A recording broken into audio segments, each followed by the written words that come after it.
Alors, je suis doublement heureux parce que je viens aujourd'hui. Vous savez, la poésie est souvent l'occasion de rencontres improbables.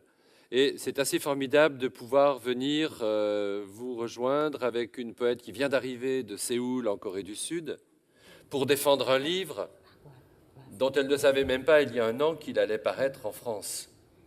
Et je dois dire aussi que c'est pour moi la première fois que je publie dans une édition bilingue une poète, enfin une voix de la poésie coréenne.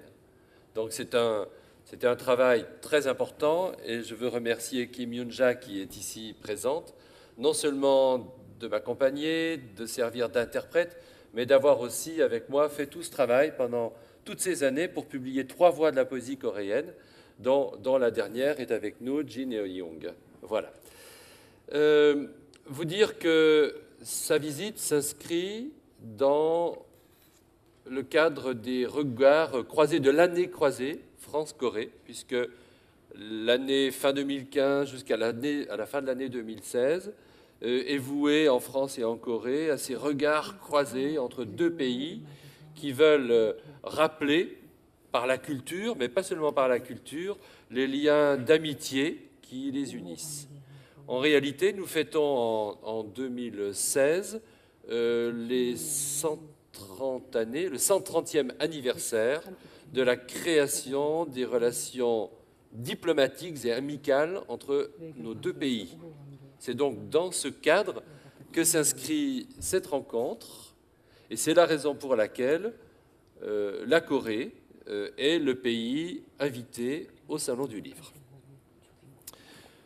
Cette rencontre sera essentiellement consacrée à la poésie de notre auteur invité, Jin Eun-young, mais aussi j'évoquerai 2 autres poètes d'une autre génération qui n'ont pas pu venir car ils sont pour l'instant dans l'avion qui les conduit en France, Ma Jong-ji et Moon Chong-hee, 2 voix dont je vous parlerai en incise à l'intérieur du propos général consacré à Jin Eun-young.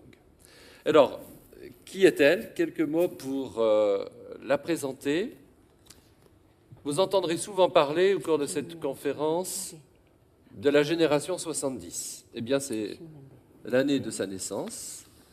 Elle est née, je crois, dans les faubourgs de Séoul en 1970. Elle appartient à une génération qui n'a pas tout à fait connu la dictature, une génération qui a vu la Corée s'ouvrir à la démocratie, loin de la guerre fratricide qui a endeuillé la génération de ses parents, et plus loin encore de l'occupation japonaise qu'a connue au fond la génération, je dirais, de ses grands-parents. Une génération donc qui a grandi avec la démocratie et qui se trouve peut-être aujourd'hui dans un monde qui se sent singulièrement privé de repères, parce que avec la démocratie sont advenues toutes sortes de choses, des révolutions symboliques, culturelles, cultuelles également. Et notre auteur appartient aussi à cette génération qui se sent très à l'aise avec l'Occident. Elle est professeure de philosophie dans un institut universitaire, spécialiste de 2 auteurs occidentaux, de la philosophie occidentale, plus exactement allemande, puisqu'elle est spécialiste de Kant et de Nietzsche. Et elle a consacré d'ailleurs à ces deux phares de la philosophie occidentale des essais en langue coréenne qui ne sont pas traduits en langue française, mais qui font d'elle une philosophe tout à fait reconnue dans son pays. Philosophe, mais aussi poète, puisque Jin Eun-young a publié 3 recueils qui sont présents dans cette petite anthologie personnelle que nous avons intitulée « Des flocons de neige rouge », édition bilingue, qui n'est en librairie que depuis quelques jours. 3 recueils dont les titres ont servi à constituer les intertitres des différentes sections de ce livre. Je vais les nommer parce que c'est intéressant, c'est une façon d'entrer déjà dans son univers avant de lui donner la parole. Le dictionnaire aux 7 mots, poème éponyme qui donne son titre à un recueil, texte que vous entendrez tout à l'heure. Second recueil, Nous, tous les jours. Et puis, troisième recueil, Les chansons que nous vole la vie.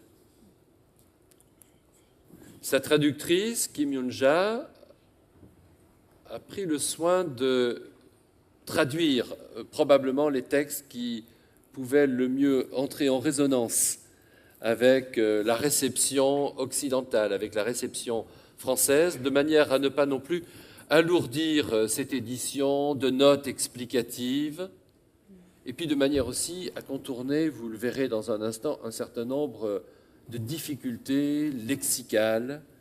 Et je dois dire au passage que, mais vous le savez, la traduction de la poésie présente d'infinies difficultés.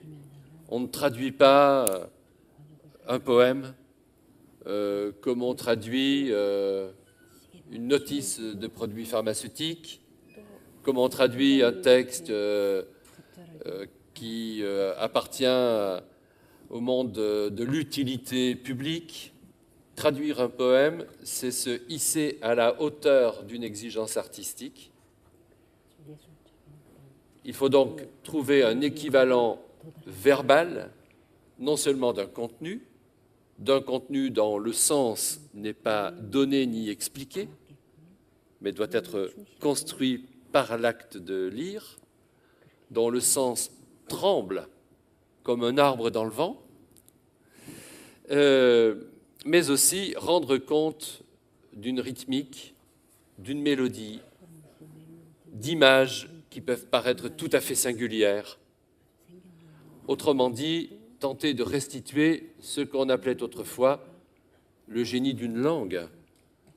Donc c'est ce travail fait au fil des mois, au fil des années, par la traductrice qui nous est aujourd'hui livrée et qui donne encore plus de sel, j'allais dire, à cette double rencontre, puisque vous avez devant vous l'auteur et sa traductrice. Voilà.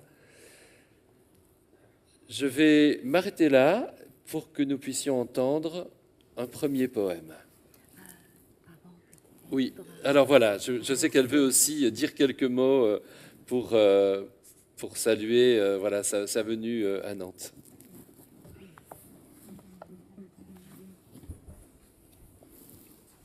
네, 여러분 안녕하세요. 저는 시 쓰는 진은영이라고 합니다. Bonjour, je suis la poétesse Jin Eun-young.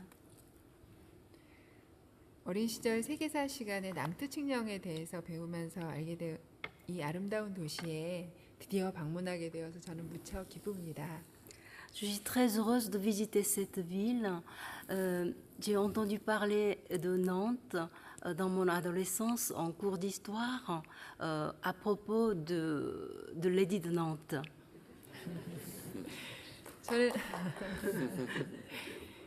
저는 그때 낭트측령이 개인의 종교적 믿음에 대해서 사상의 자유를 인정한 첫 사례라고 열심히 배웠던 것 같습니다. Il me semble que j'avais appris à ce propos que l'édit de Nantes était le premier cas qui a donc reconnu la liberté de l'individu sur sa foi religieuse. 또 문학을 공부하면서는 스탕달이 1837년에 낭트에서 휴가를 보내고 여행의 추억이라는 작가 수첩을 썼다는 이야기도 들었는데요.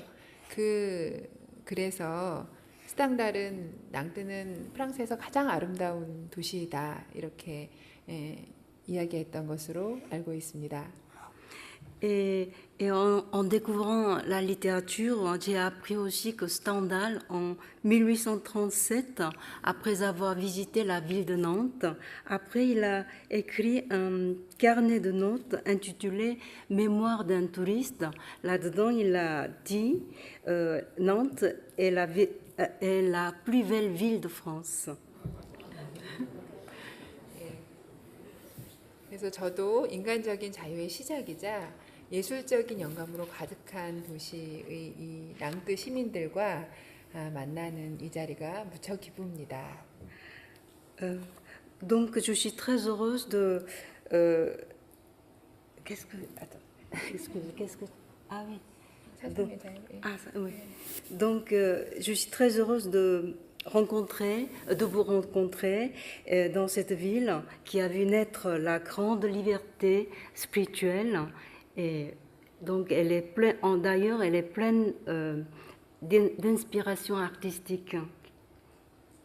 네, 또 이 도시의 멋진 시민들에게 제시를 들려드리고 또 여러분과 문학적인 우정을 나누게 돼서 무척 행복합니다.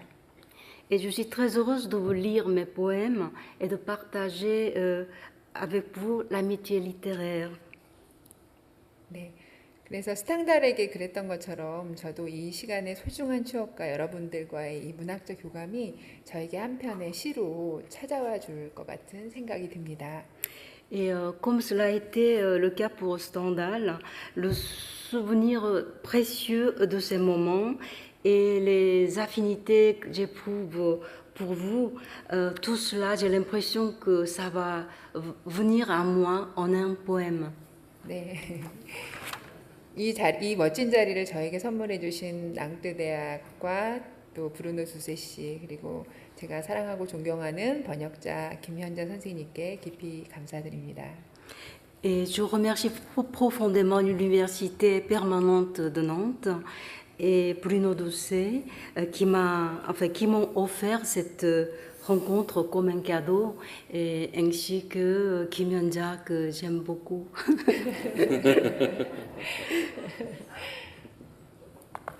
Merci beaucoup.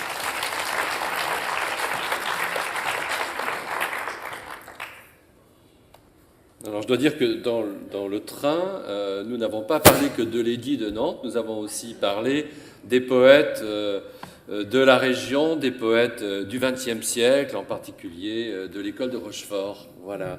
Et c'était formidable de longer la Loire avec cette lumière et de parler de cette poésie avec une auteure coréenne entièrement acquise à la cause de la littérature et de la poésie occidentale et en particulier française. Voilà, donc ça c'est formidable que de pouvoir vivre ce dialogue entre les cultures, entre les langues, et de se rendre compte au fond que les langues ne sont pas, en dépit de leurs différences, des obstacles à la communication. Voilà. Alors nous allons entendre un premier poème intitulé « Le dictionnaire aux 7 mots ».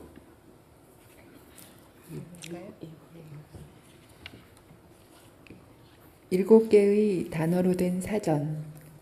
봄. 놀라서 뒷걸음질 치다 맨발로 푸른 뱀의 머리를 밟다. 슬픔. 물에 부른 나무 토막 그 위로 또 비가 내린다. 자본주의.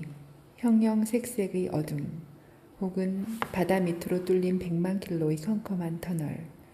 여길 어떻게 혼자 걸어서 지나가? 문학. 길을 잃고 흉가에서 잠들 때 멀리서 백열전구처럼 반짝이는 개구리 울음. 시인의 독백. 어둠 속에 이 소리마저 없다면. 부러진 피리로 벽을 탕탕 치면서. 혁명. 눈 감을 때만 보이는 별들의 회오리. 가로등 밑에서는 투명하게 보이는 인맥의 길. 시. 일부러 뜯어본 주소 불명의 아름다운 편지. 너는 그곳에 살지 않는다. Le dictionnaire aux 7 mots. Printemps. Marchant à reculons, effrayé, je piétine de mes pieds nus la tête d'un serpent bleu. Tristesse, une bûche gonflée d'eau, et là, il pleut de nouveau. Capitalisme, toutes sortes d'obscurités où le tunnel ténébreux d'un million de kilomètres sous les mers. Comment peut-on traverser là toute seule à pied? Littérature, quand on s'endort dans une maison hantée après avoir perdu sa route, le coassement des grenouilles qui scintillent au loin comme une lampe à incandescence. Monologue du poète. S'il n'y a même pas ce bruit dans le noir, tout en tapant le mur d'une flûte brisée. Révolution, tourbillon des étoiles, que l'on voit seulement les yeux fermés. Sous le réverbère, chemin nervuré que l'on voit transparent. Poème, belle lettre à l'adresse inconnue que l'on a ouverte exprès. Tu n'habites pas à cette adresse.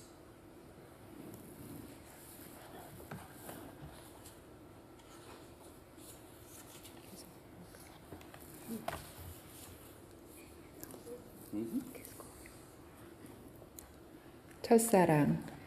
소년이 내 목소매를 잡고 물고기를 넣었다. 내 가슴이 2마리 하얀 송어가 되었다. 3마리 고깃대를 따라 푸른 물살을 헤엄쳐 갔다. Premier amour. Me saisissant par le col, le garçon y glissa un poisson. Mon cœur devint 2 truites blanches. Suivant un banc de 3 poissons, nous nageâmes dans le courant bleu.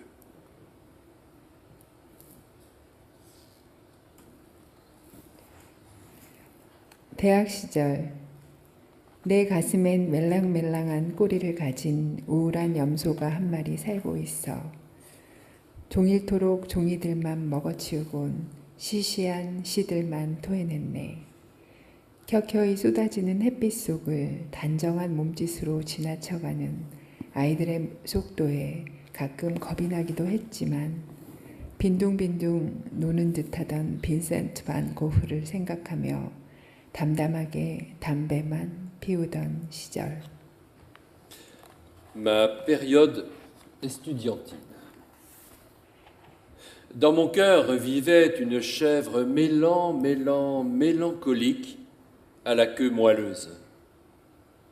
Elle engloutissait tant de papier tout le jour et ne rejetait que des poèmes futiles.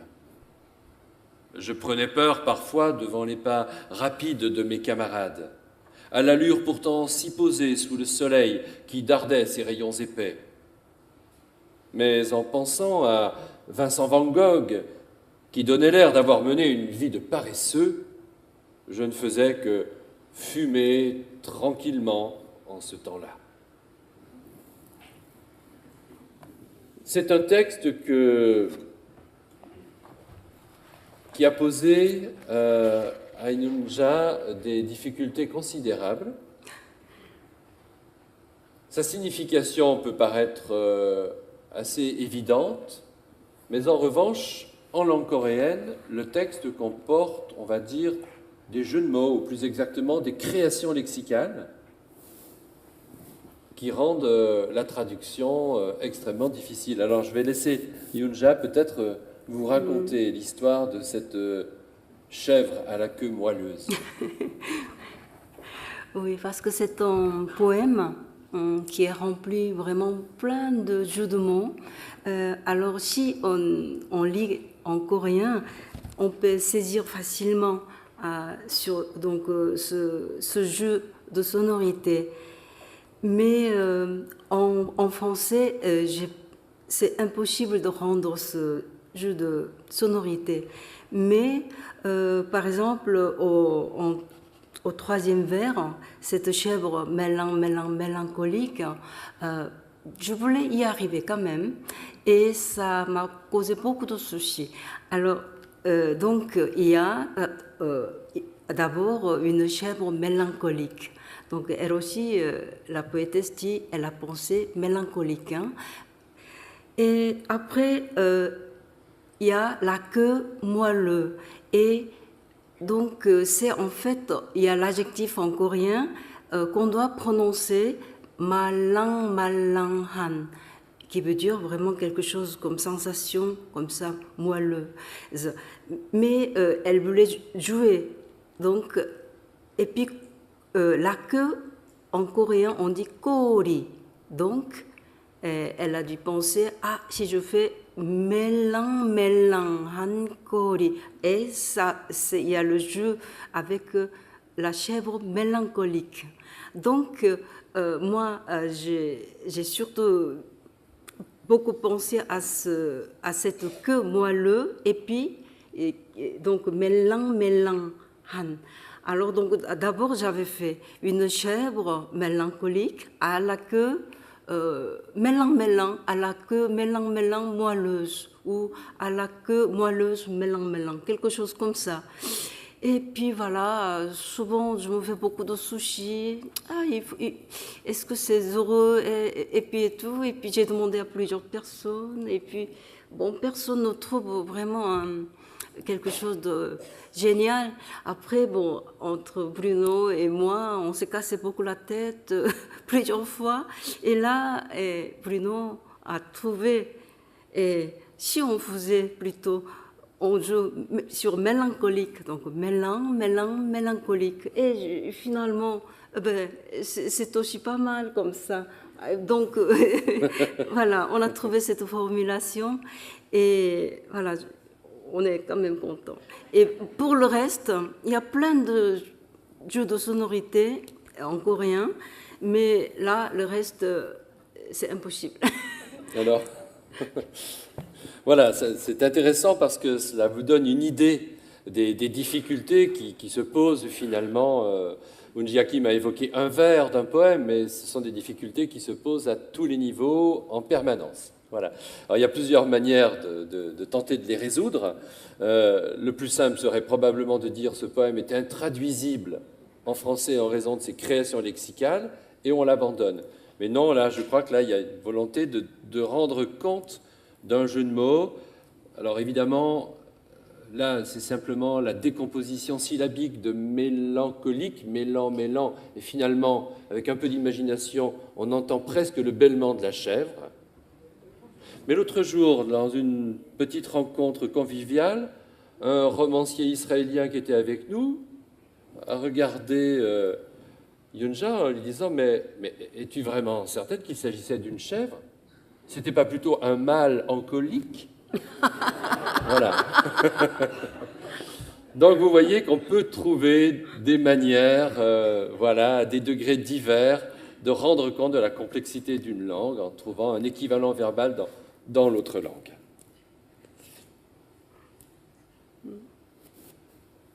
Alors on va peut-être se tourner vers cette génération des années 70.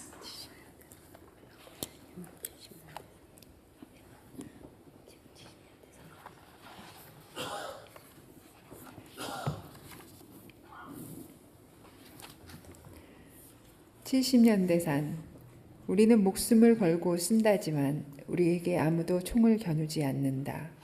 그것이 비극이다. 세상을 허리 위 분홍 훌라후프처럼 돌리면서 밥 먹고 술 마시고 내내 기다리다. 결국 서로 쏘았다. Né dans les années 70. Nous croyons écrire au péril de notre vie. Cependant, nul ne nous vise avec un fusil, nous autres. C'est ça, la tragédie. Faisant tourner le monde comme un hula-hoop rose autour de la taille, nous mangions, nous buvions, nous attendions tout le temps, et finalement, nous nous sommes tirés dessus.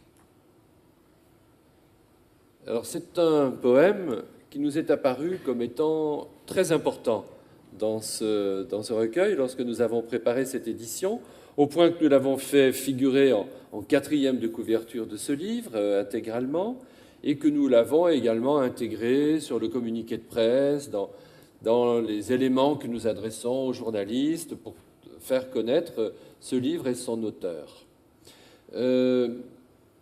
Important parce qu'il situe, bien entendu, cette poésie, la poésie de cet auteur dans un contexte historique que j'ai rapidement évoqué tout à l'heure en vous disant qu'elle appartenait à une génération qui avait grandi avec la démocratie et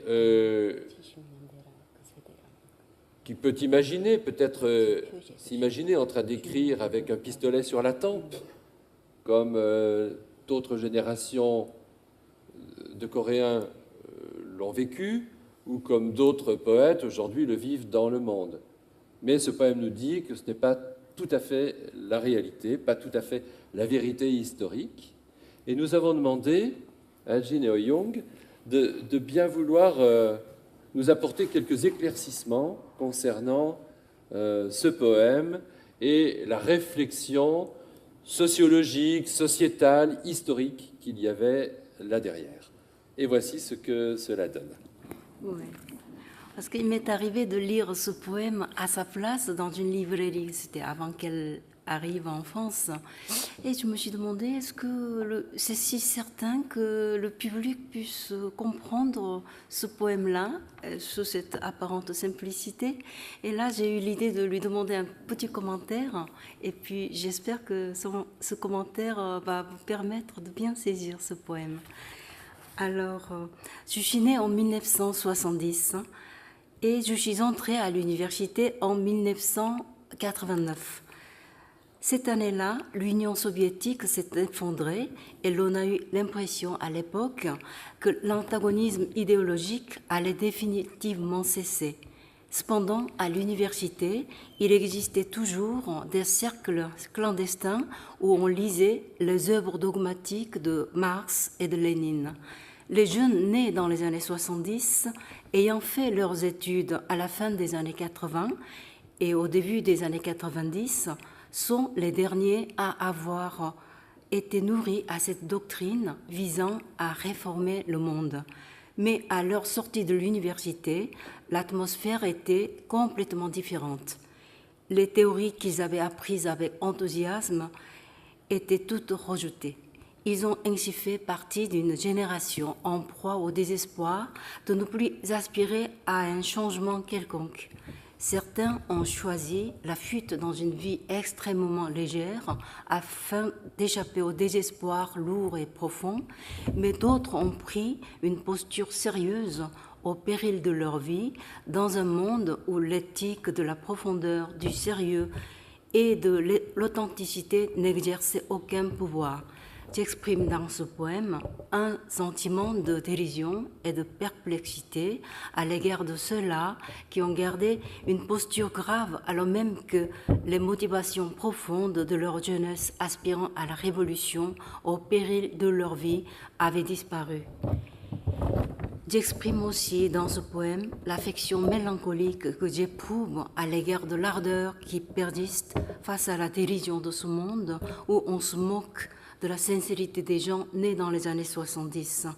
Nous éprouvons l'impuissance profonde de notre passion pour changer le monde, qui reste immuable, mais en même temps, nous prenons conscience que nous ne pouvons pas refréner cette passion. Merci Yunja pour la lecture de la traduction que tu as faite du texte que Jin Heo-young nous a envoyé quelques jours avant d'arriver en France. Alors évidemment, c'est très intéressant parce que cela situe sa poésie dans un contexte historique et puis cela nous dit aussi quelque chose de son engagement dans la société.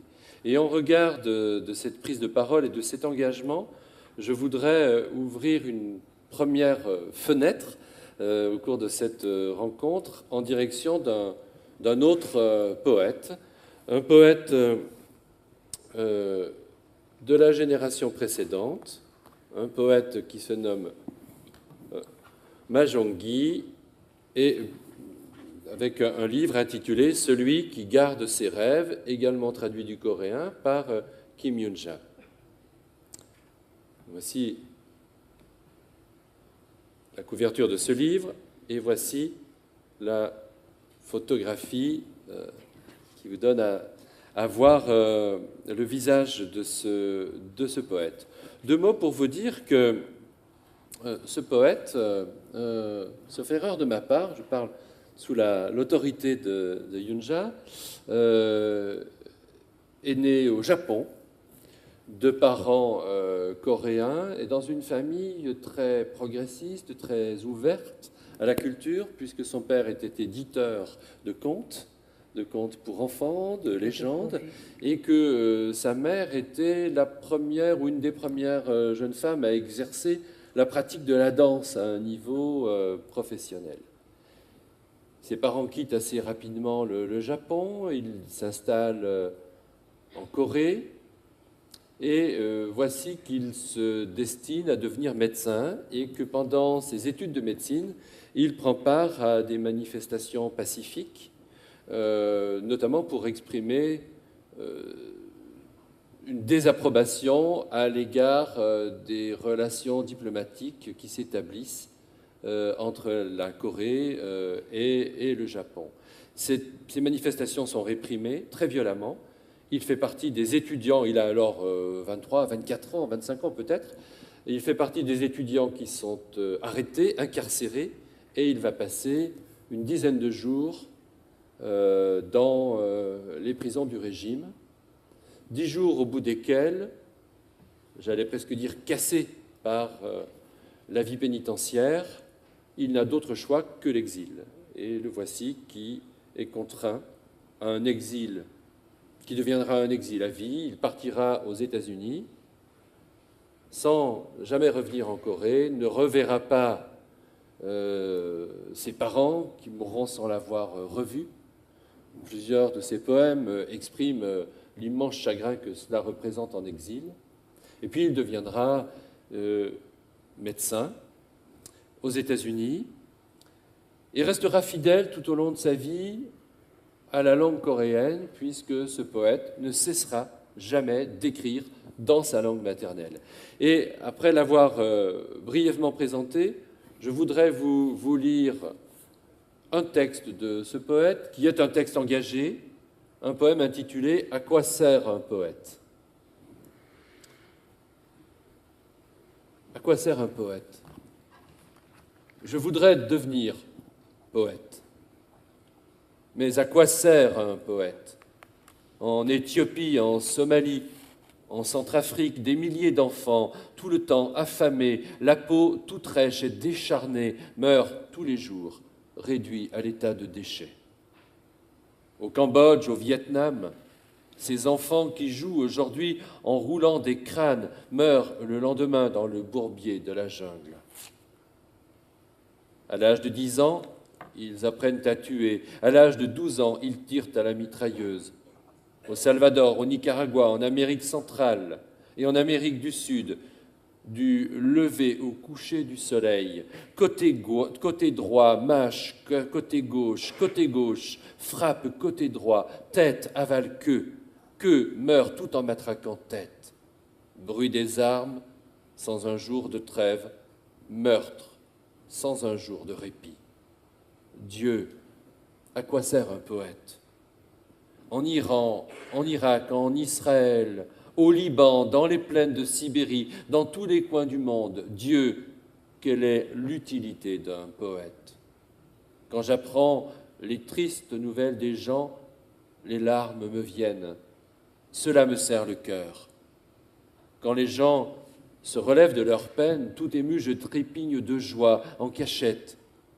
Même si le chant de lutte d'un poète est courageux, Dieu, toi qui me disais de ne pas céder à cette tentation avant que ces douleurs ne surviennent pour moi, en tout cas, dis-le-moi, à quoi sert un poète? Voilà, c'est extrait d'un recueil traduit par Yunja Kim, intitulé « Les roseaux sont-ils seuls à vivre réunis ?» publié en 1986. Et pour ne pas vous laisser croire qu'il s'agit seulement d'un poète abordant des thématiques difficiles, en lien avec l'actualité la plus douloureuse, je voudrais vous lire un texte qui évoque à la fois l'éveil du sentiment, j'allais dire du sentiment amoureux, puis j'ai retenu le mot, l'éveil du sentiment, tout simplement, mais avec une véritable aspiration à la spiritualité, aspiration que vous avez déjà perçue dans ce poème intitulé « À quoi sert un poète ?» Poème de l'Alaska. Avant que tu ne viennes, il n'y avait qu'un bruit d'eau. Il n'y avait que le bruit d'une eau verte amande qui coulait d'un grand iceberg fondant. Lorsque tu es venu, des fireweed roses, radieuses et odorantes, se sont mises à s'ouvrir partout dans les montagnes et les vallées. Et puis, le vent est arrivé. Les fleurs roses dansaient avec le vent, des épicéas debout du côté de l'ombre se balançaient en cadence. Les fleurs qui faisaient grand bruit se sont tues et aussitôt le soir est tombé. C'est vrai. Avant que tu ne viennes ici, il n'y avait qu'un bruit d'eau. Ce qui bougeait au monde, ce n'était que le bruit de l'eau. Voilà, très belle poésie que celle de Ma Zhongji, que je vous invite à découvrir dans ce livre intitulé « Celui qui garde ses rêves ». Cette évocation de la jeunesse de ce poète exilé, de son enfance dans cette famille d'artistes, puis l'évocation de ses enfants de Somalie, de Centrafrique, dont il parle dans le premier poème, me donne envie d'en savoir plus sur la jeunesse de notre invité. Et je voudrais lui demander brièvement si elle peut nous raconter en quelques mots, ça demandera un effort de traduction à Yunja, ce qu'elle a par ailleurs écrit dans un texte intitulé « La littérature et l'amitié » et que nous avons publié au seuil de cette petite anthologie personnelle. Oui. Alors, tu veux qu'elle parle de sa oui. jeunesse Oui. Tout Tu peux le lui traduire?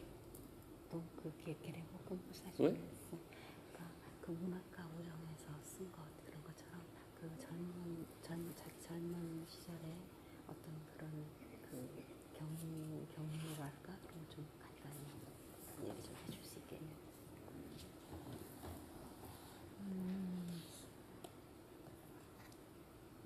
네,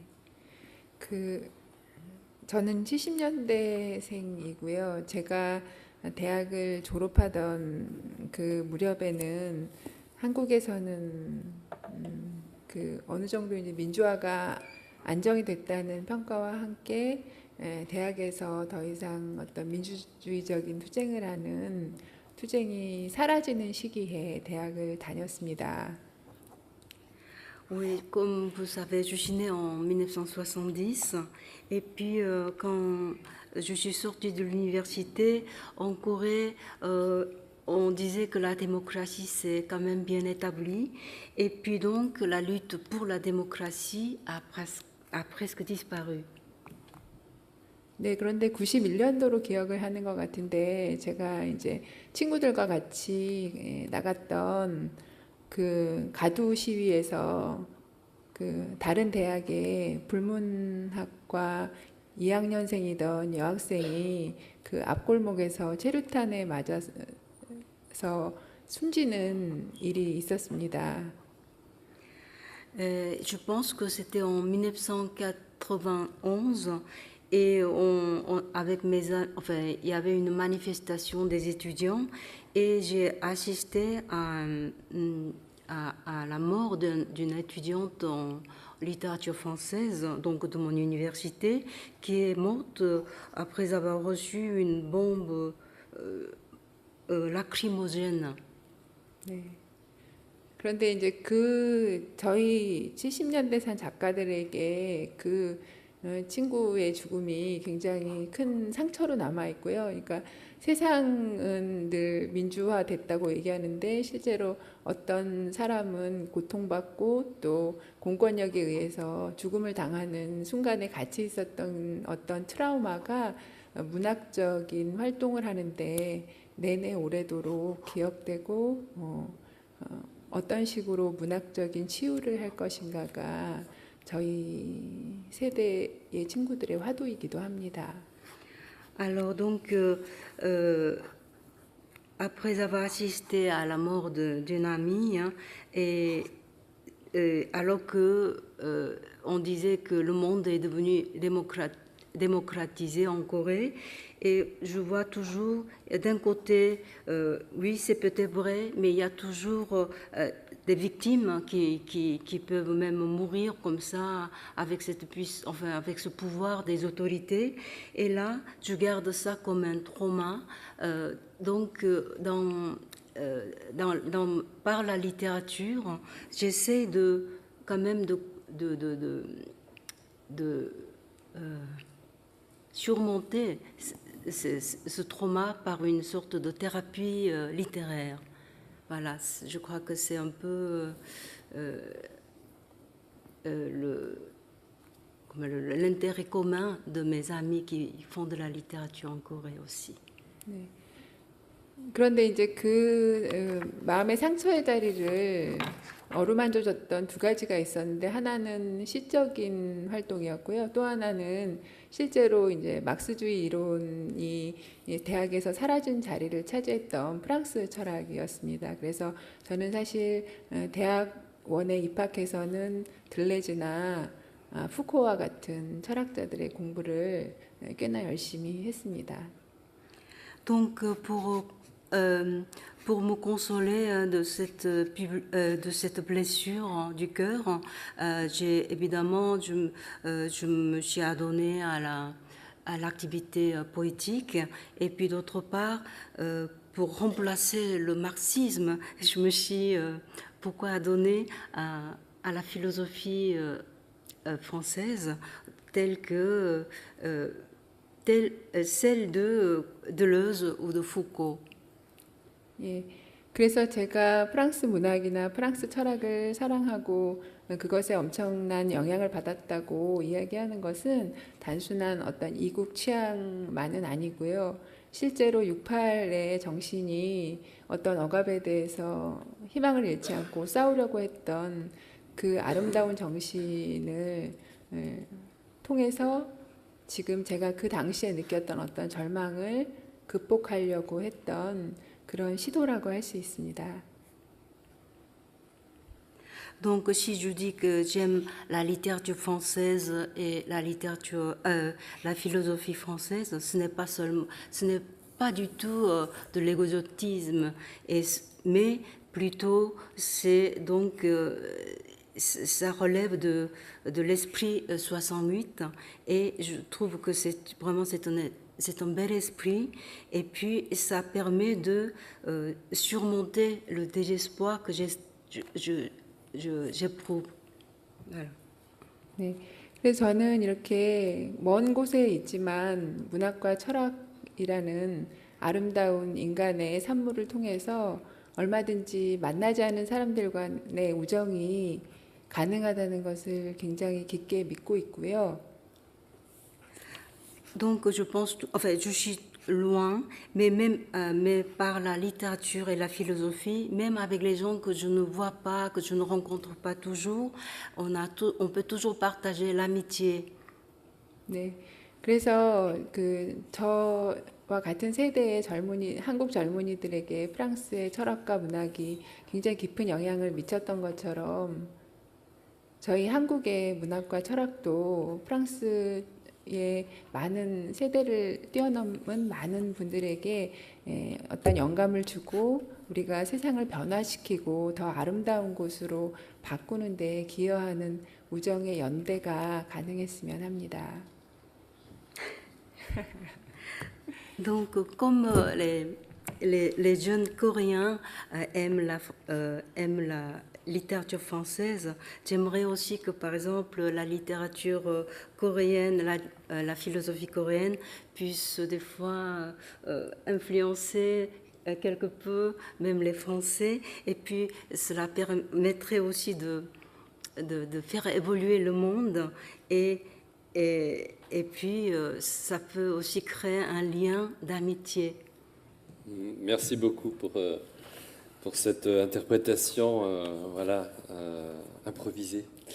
Je vais me permettre de rajouter quelques mots pour que vous puissiez entrer encore davantage dans l'univers de notre invité, parce qu'au début de ce livre, nous avons publié quelques pages d'elle, traduites par l'écrivain Claude Mouchard, d'après une édition britannique du texte, un texte en prose intitulé « Difficile de me définir moi-même », dans laquelle elle explique ce qu'elle vient de vous dire, mais donne aussi d'autres éléments d'explication, d'information. Donc je vais me permettre de vous lire quelques courts extraits.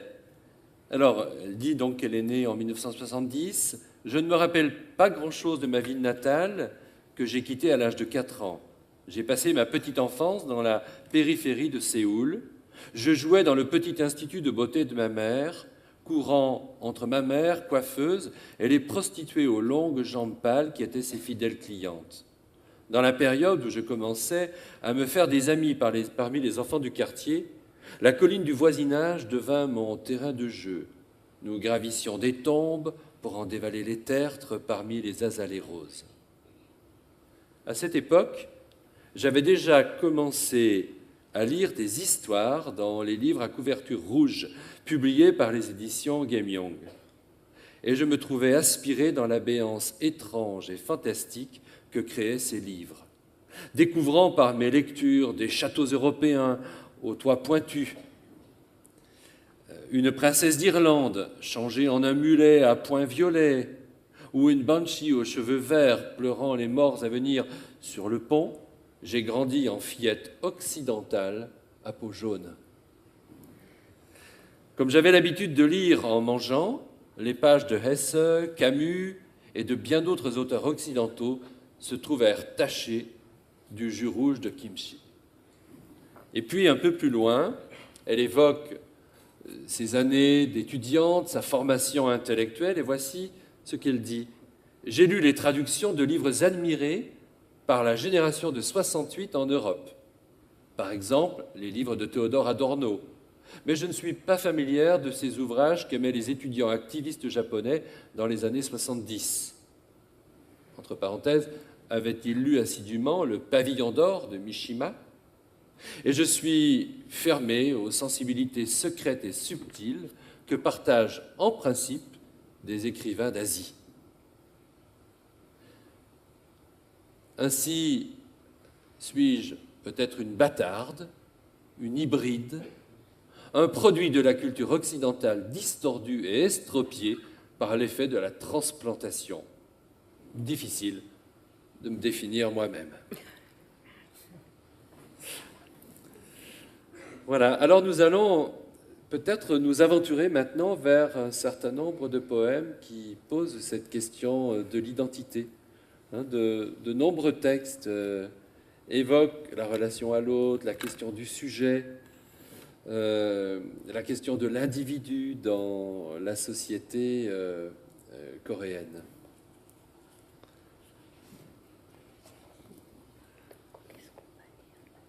Alors peut-être pourrions-nous lire le texte qui donne son titre au poème, La patronne de la boucherie.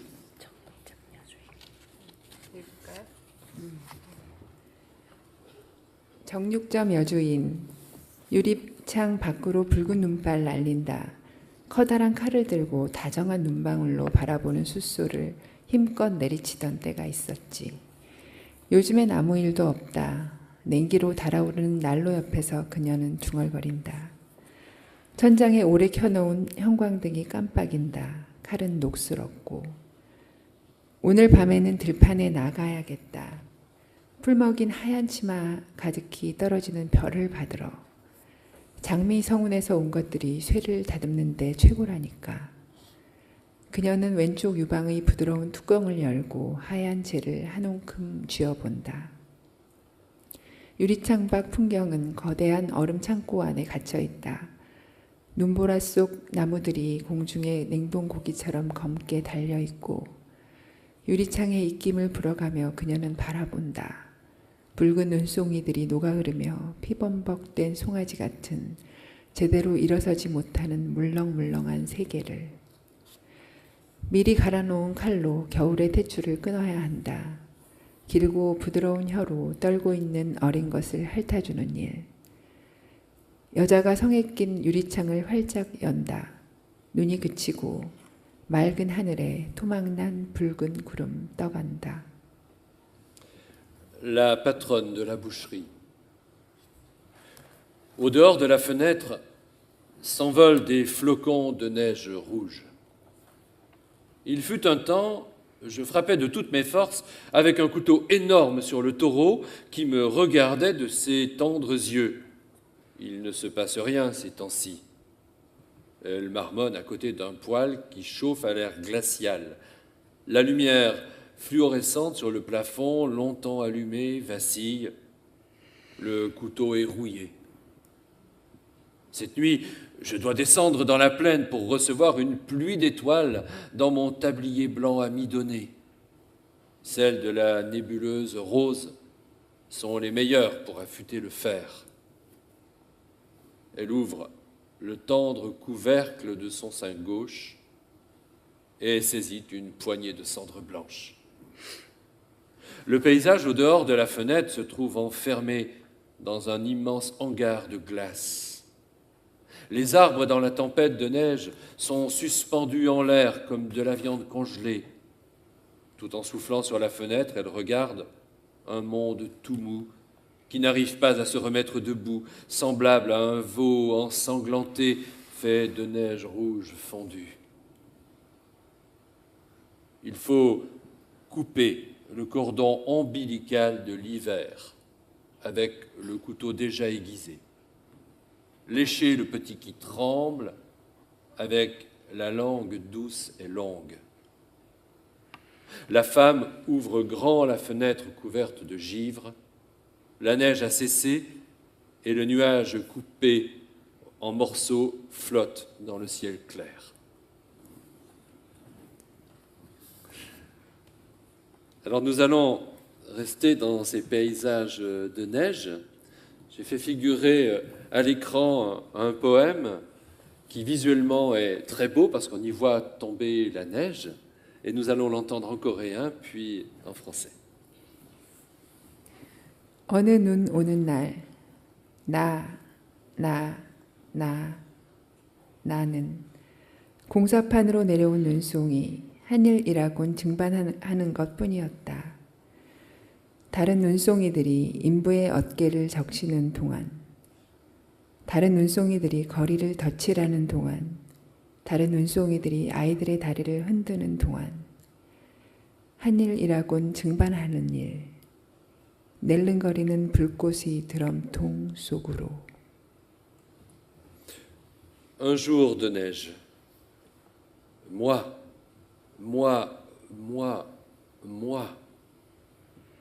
Je suis un flocon de neige tombé sur un chantier de construction.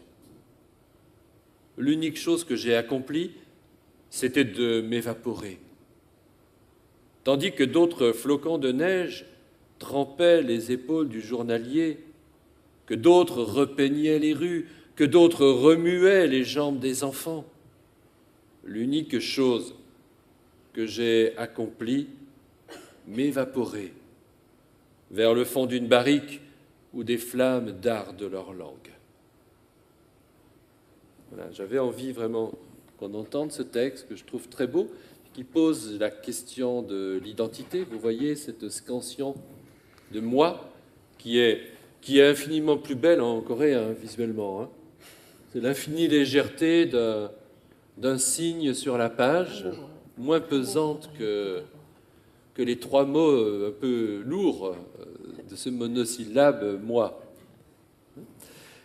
Je vais, avant que nous abordions cette question de l'identité avec elle, ouvrir une deuxième fenêtre, si vous le permettez, pour vous parler de cette autre voix qui nous accompagne aujourd'hui, Mun Chung-hee, auteur d'un ouvrage intitulé « Celle qui mangeait le riz froid », traduit en 2012 également par Kim Yoon-ja.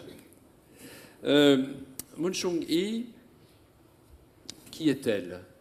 Alors, elle n'est pas un auteur de la génération 70, elle est née en 1947, dans une période particulière de l'histoire de son pays, puisqu'elle est née dans une espèce de courte période d'accalmie, pourrais-je dire, entre l'occupation japonaise et la guerre fratricide entre les deux Corées. Elle a été la première jeune fille à publier de la poésie lorsqu'elle était lycéenne dans des revues, puis probablement la première femme ou l'une des premières femmes à se réapproprier sa langue maternelle, puisque le coréen était langue interdite sous l'occupation japonaise.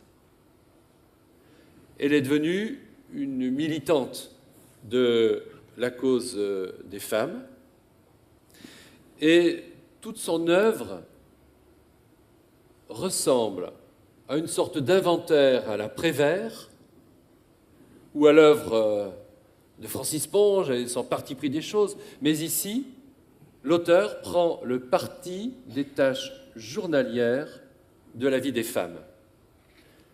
Il suffit pour s'en convaincre de parcourir le sommaire d'un ouvrage comme celui que j'ai entre les mains. Écoutez plutôt. Petit champ de la cuisine, l'oreiller, l'ongle, en regardant la neige, la graine de soja, en faisant la vaisselle, en épluchant les fraises, en épluchant les poireaux. Un hôpital en hiver. Où ont-elles disparu ces si nombreuses lycéennes? Ou bien encore, train du mariage, cordon ombilical ou déclaration de la fleur. Toute sa poésie est consacrée aux tâches journalières de la vie des femmes. Il n'est pas étonnant que le livre s'intitule « Celle qui mangeait le riz froid ». Et on aura compris que celle qui mange le riz froid est celle qui a passé son temps debout à la cuisine, à servir les autres. Et pour qui il est trop tard de manger chaud. Il n'est plus temps de manger chaud. Alors je voudrais, si vous le permettez, comme je l'ai fait tout à l'heure pour l'autre poète, vous lire deux textes que je trouve absolument magnifiques. Et un texte en particulier intitulé, il est très court, intitulé « Déclaration de la fleur », que je ne me lasse pas de lire quand je vais dans les collèges ou dans les lycées, parce que c'est un texte qui, je crois, nous parle très, très fortement. Déclaration de la fleur. Je me servirai de mon sexe à ma façon, comme je l'entends. J'empêcherai que l'État le contrôle ou que les ancêtres s'en mêlent. J'empêcherai qu'une idéologie y porte la main brutalement. J'empêcherai qu'on en donne des leçons ou qu'on en fasse la publicité. En aucun cas, je ne tolérerai qu'on l'échange contre de l'argent. Je ne me donnerai pas l'air d'être belle ou gentille. Je ne ferai pas semblant de tout connaître. Je prendrai tout simplement possession de mon corps.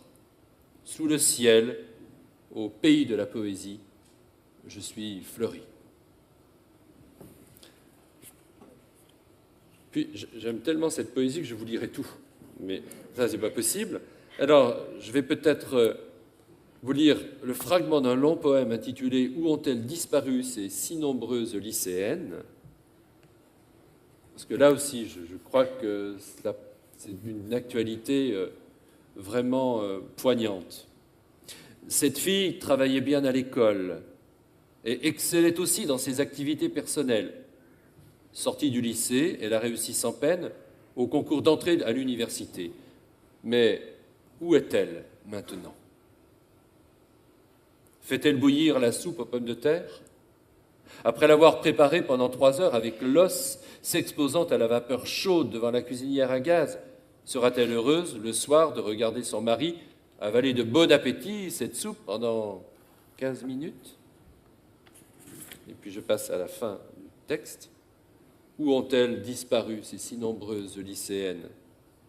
Dans cette forêt de hauts buildings, ne devenant ni députés, ni ministres, ni médecins, ni professeurs, ni femmes d'affaires, ni cadres d'une société, rejetées de ci, de là, comme un gland tombé dans le repas du chien, errent-elles encore sans pouvoir se faire valoir, sans pouvoir prendre part au monde grand et large? Sont-elles confinées dans la cuisine et la chambre? Où ont-elles disparu, ces si nombreuses lycéennes?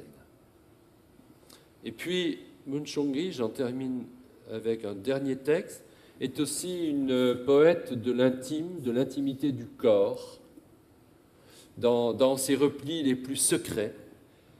Et on a parlé à son propos en Corée, où elle est très connue, d'écoféminisme, je crois.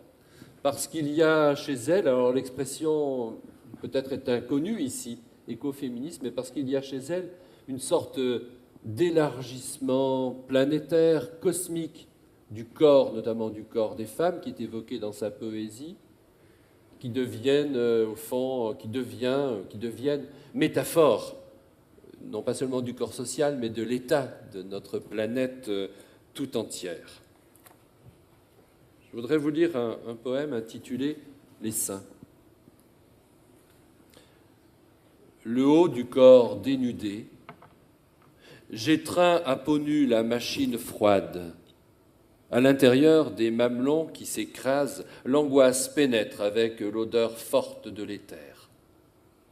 Les 2 bras levés comme un soldat vaincu à la recherche d'un point noir dans une lune claire.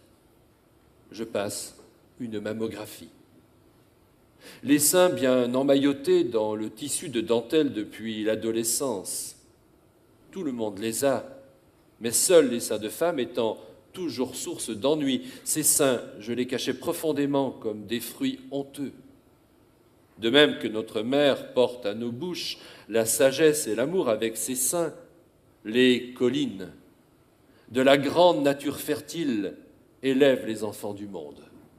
Heureusement, moi aussi j'en avais une paire, mais longtemps ces seins ne m'ont pas appartenu vraiment, car ils appartenaient à l'homme aimé et aussi au bébé. Mais à présent, le haut du corps dénudé, en étreignant à peau nue la machine froide, je prends conscience jusqu'à la moelle que ces seins m'appartiennent. En faisant radiographier mes tristes seins tombants à la recherche d'un point noir dans une lune claire. Voilà. Poésie très forte, hein, très, très belle, très poignante, qui n'avait jamais été publiée en France avant que Yoon-ja me fasse découvrir cet auteur. Et voilà, c'est la raison pour laquelle j'ai le sentiment, devant vous et ailleurs, de faire quasiment le plus beau métier du monde. Alors, pour terminer cette conférence, nous avons encore une dizaine de minutes avant peut-être de passer à un temps d'échange avec la salle. Je voudrais que l'on revienne sur cette question de l'identité, parce que, d'abord dans un court temps de dialogue avec notre invitée, puisque vous l'avez compris, spécialiste de Kant, de Nietzsche, elle est une philosophe du sujet. Elle s'interroge aussi sur la place de l'individu dans la société, en militante également, et sa poésie témoigne de cette interrogation sur l'être, sur l'identité. Vous avez vu ce moi qui tombe en s'évaporant. Qu'est-ce que c'est que ce moi qui s'évapore? Tout ça n'est pas préparé, vous voyez, donc. 그러니까 다시 질문을 시인한테 하고 싶은데 정체성에 대해서 그러니까 시인 칸트 이렇게 또 전문 저기 전공한 사람이고 이렇게 특히 주어 주체에 대해서 하는 그 저기 생각을 한 사람이고 해서 그리고 또 이 사회에서 이 개인의 역할 그리고 가령 그 시에서 나는 증발하는 나 말하자면 여기서 나는 증발하기만 했다 무엇을 말하고 무엇을 말하고자 했던 건지.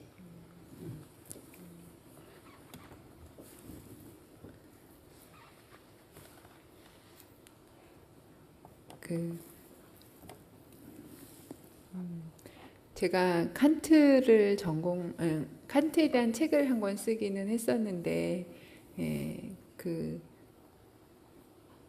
실제로 칸트에 대한 프랑스 철학자들의 주석을 굉장히 많이 보았고, 그다음 프랑스 철학자들의 그 거시적인 이론을 깨고 어떤 주체성이라는 것이 고정된 것이 아니라는 사유에 굉장히 경도된 편입니다.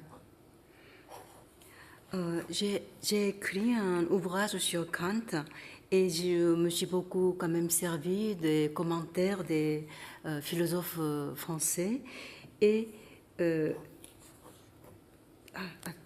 j'ai pas très bien après 그다음에 뭐라 그랬지? 주체성을 깼다고? 네, 주체성을 해체하는 디컨스트럭션. 그러면 이 칸트하고 또 다르다는 거죠. 다른 거를. Mais j'ai un peu quand même dévié de l'idée de Kant en disloquant le sujet de l'identité. 그런데 그런 철학, 프랑스의 흔히 후기 구조주의라고 하는 철학이 왜 이렇게 매력적이었는가 생각을 해보면 그것이 단순히 이 새로운 사상이어서가 아니라 동양에 어떤 고정된 자아는 존재하지 않는다는 동양적인 세계관과 이 프랑스의 그 68 이후의 철학들이 굉장히 이어져 있다는 생각을 합니다.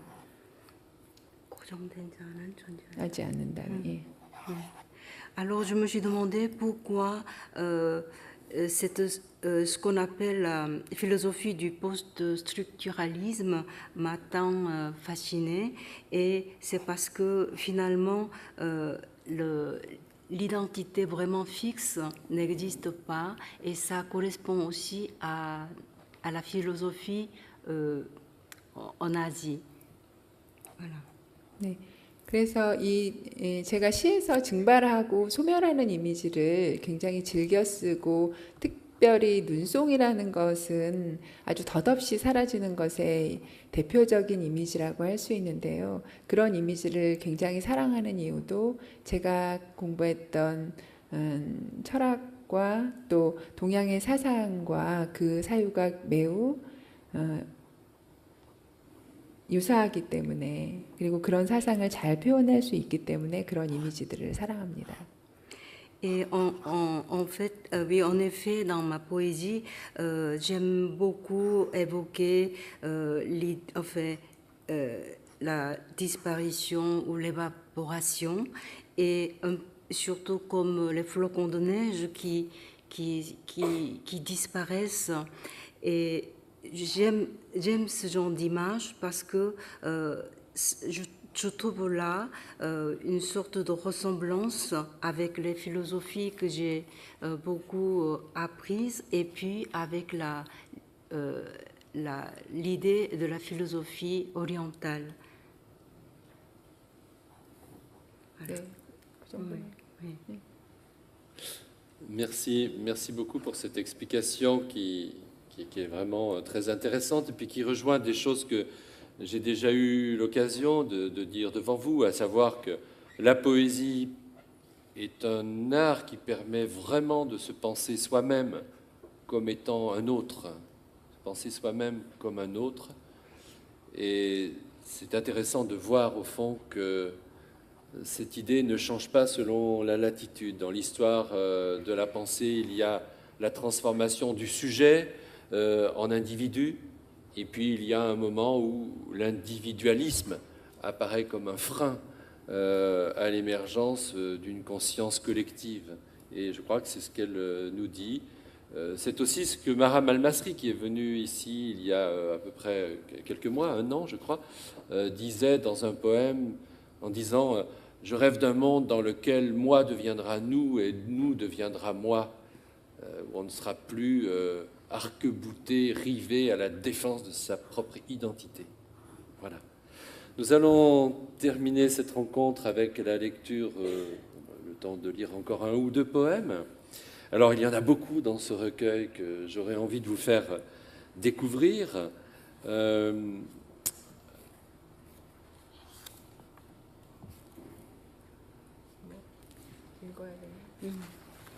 Peut-être si loin, ce serait vraiment intéressant de faire entendre ce texte qui évoque bien son rapport à l'Occident.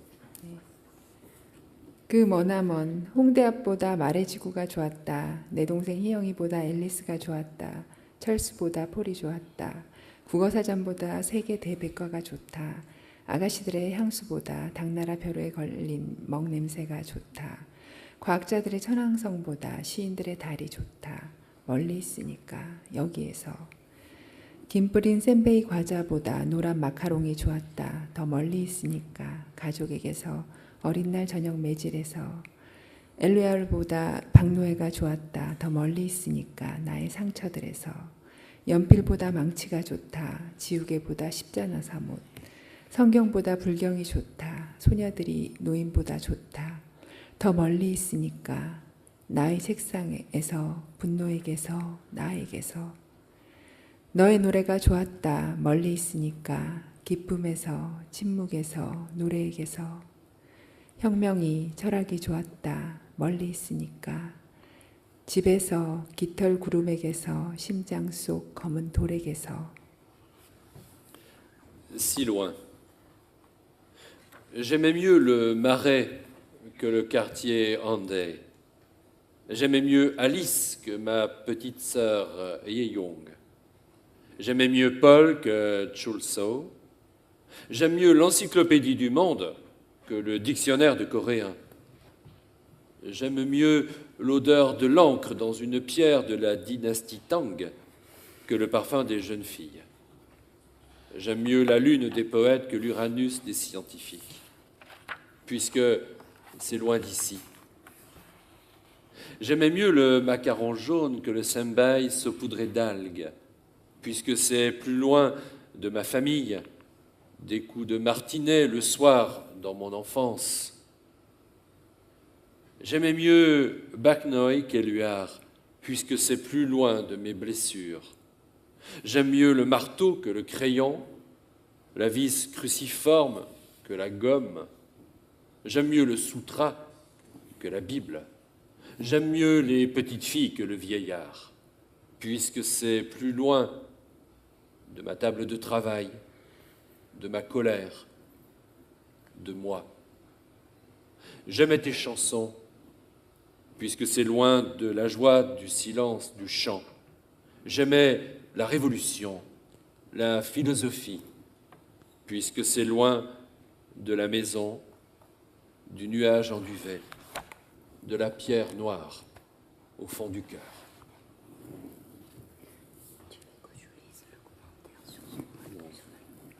Bon, peut-être on a le temps pour un dernier poème qu'elle va choisir, et puis ensuite on prendra quelques questions.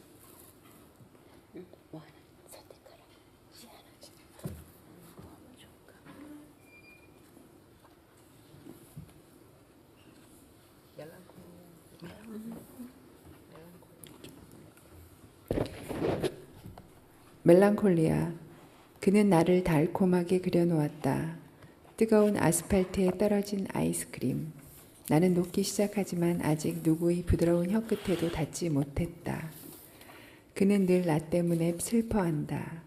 모래사막에 나를 그려놓고 나서 자신이 그린 것이 물고기였음을 기억한다. 사막을 지나는 바람을 불러다 그는 나를 지워준다. 그는 정말로 낙관주의자다.